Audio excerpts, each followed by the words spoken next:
देखिए, महाराष्ट्र में मैं 30 तारीख को आया था और तब से मैं यहीं पर हूँ।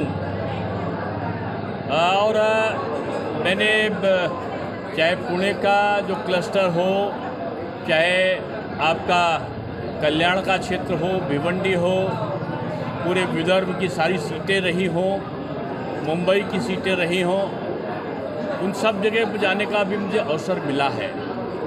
मैंने संगठन के चाहे सोशल मीडिया हो, चाहे प्रबंधन की टीम हो, चाहे हमारे प्रवक्ताओं की टीम हो, महिला मोर्चा, युवा मोर्चा, किसान मोर्चा, व्यापारी मोर्चा, कामगार मोर्चा, इन सब के साथ हम लोगों ने बैठा है।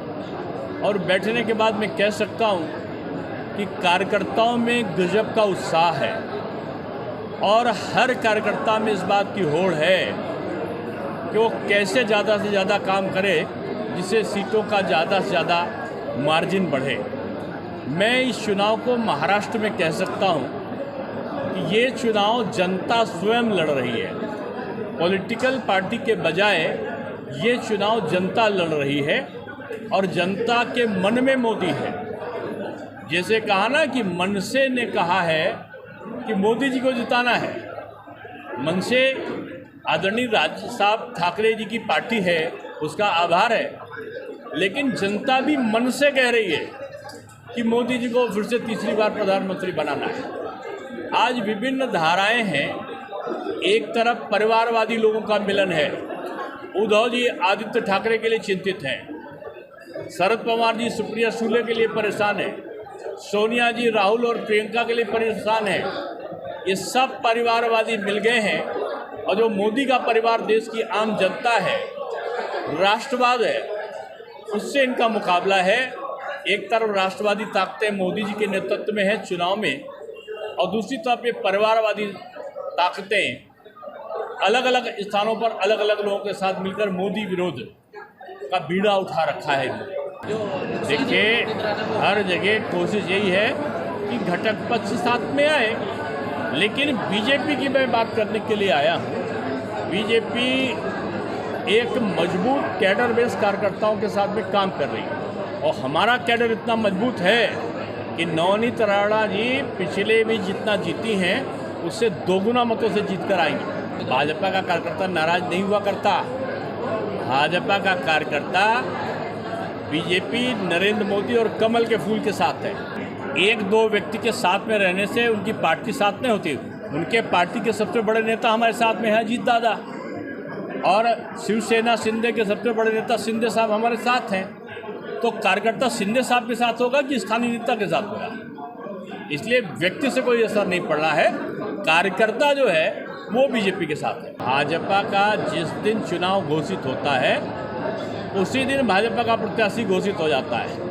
आप एक कार्यकर्ता से पूछिए जाके, हर कार्यकर्ता यही कहेगा, उससे पूछो प्रत्याशी कौन है, कहेगा कमल का फूल। और जहाँ हमारे मित्र पक्ष है वहाँ उनका चुनाव निशान है। तो बीजेपी महायुति के साथ एक बेहतर तालमेल के साथ में चुनाव लड़ रही है। व्यक्ति के नाम की घोषणा की जहाँ तक आप बात कर रहे हैं, वो एक दो दिन के अंदर उसका घोषणा हो जाएगा। आपने कहा हमारी सरकार सनातन के विरोध में है, लेकिन उद्धव ठाकरे तो बार बार कहते हैं शिवसेना वाले के हमले के विरोध को कहाँ छोड़ा है। अगर नहीं छोड़ा था तो हनुमान चालीसा वाले पर उसको बंद क्यों किया था?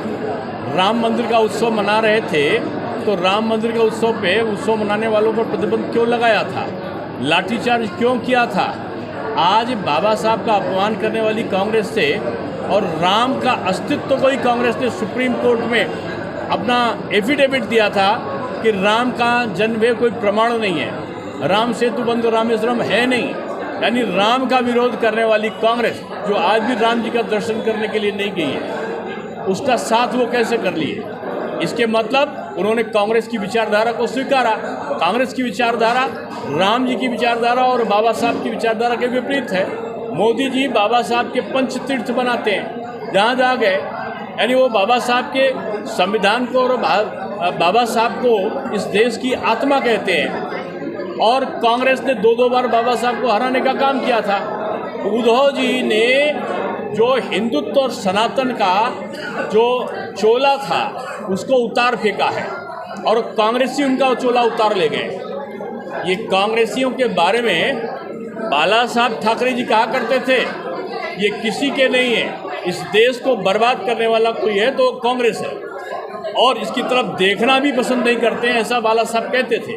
आज उन्हीं के बेटे ने चुनाव में जनता ने जनादेश दिया था बीजेपी और शिवसेना को, और उन्होंने पीठ पर छुरा भोंका और कांग्रेस के साथ में जाकर वो सरकार बनाई।